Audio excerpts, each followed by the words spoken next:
Welcome back to another episode. Today's topic, today's word of the day is disclaimer.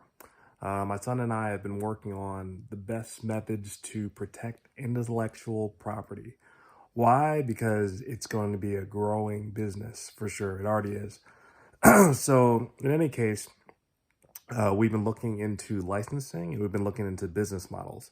And in our recent discussion, when we were talking about licensing, which is this idea of you actually have an agreement between two or more parties indicating how something is actually going to be used, that's one way to, let's say, protect the use of intellectual property.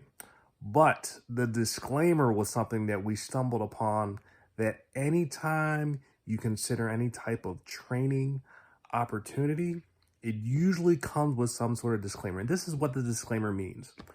The disclaimer essentially says that any claim that has been made of any particular results cannot be used as a reason why something doesn't actually work.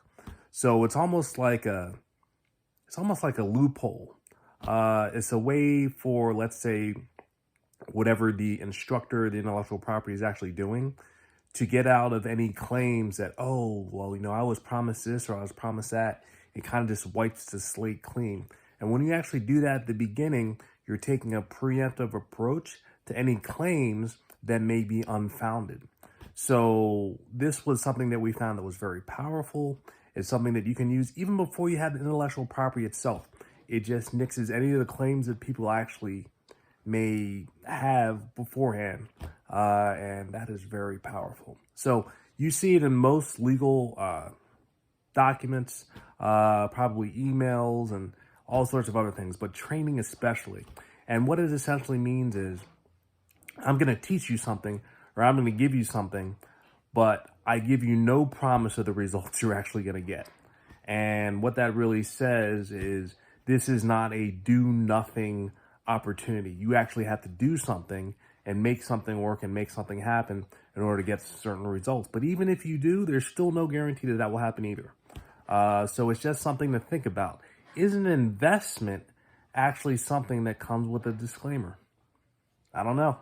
That's probably a question for another day.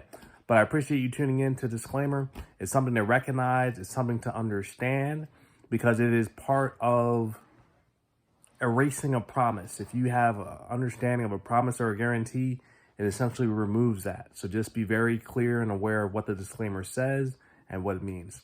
And I appreciate you tuning in and hope to catch you on the next clip. All right. So until then, bye.